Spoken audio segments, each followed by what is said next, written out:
Oh, yung mga pinatay ng mga adik, ni-rape ng mga adik, yung pinagnakawan ng mga adik, mga napatay na pulis ng mga adik, sa panahon na sila hinuhuli, sapagkat hindi naman madali, nahulihin mo yan. Opo. Lalaban at lalaban yan.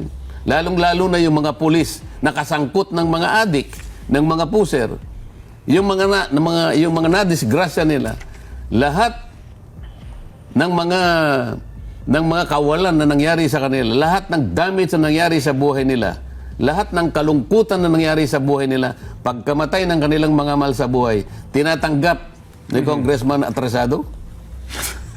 Ha?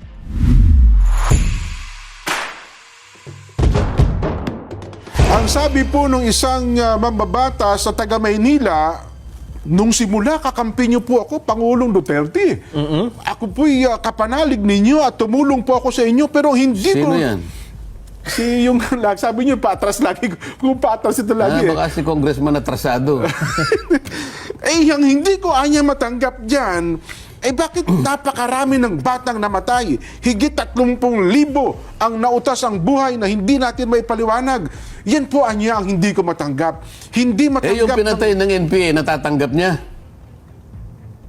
Yung mga dinukot, pinagpapatay, pinugutan ng ulo, kung ano, alam mo kung tumira ang Abu Sayyaf, talagang hindi manlulumo ka talaga eh. Morbid nga, sabi mo. Pugutan ng ulo dyan. Yun, natatanggap niya yun?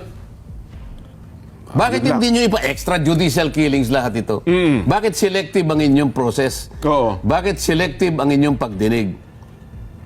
Oh, yung mga pinatay ng mga adik, ni-rape ng mga adik, yung pinagnakawan ng mga adik, mga napatay na pulis ng mga adik, sa panahon na sila hinuhuli, sapagkat hindi naman madali, nahulihin mo yan. Opo. Lalaban at lalaban yan.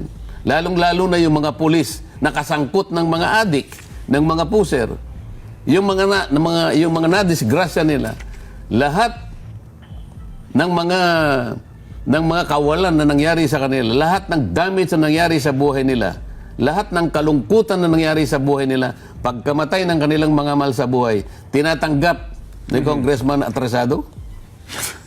Ha? Yun po ang itatanong ko sa kanya pag nagkita Kasi kami. ang gusto kong itanong mo sa kanya, bakit hindi nyo po inimbita ang Solicitor General nung panahon ni Pangulong Duterte? Sapagkat siya ang abogado.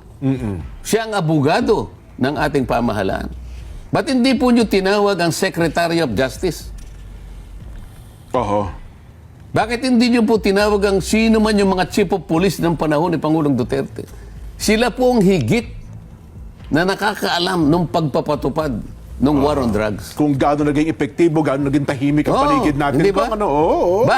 Bakit selective? Ang kinuha nyo lahat ng mga tetestigo dito sa ating inquisitorial proceedings ng ating Quackcom ay mga biktima na maraming sama ang loob sa ating Pangulo sapagkat sa maraming paraan maring sila nasaktan sa war on drugs. Tama lang yun eh.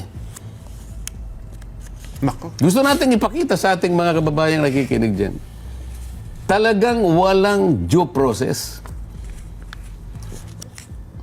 Pasalamat nga sila, dumating pa yung Pangulo eh. Yun nga po, Kong. No?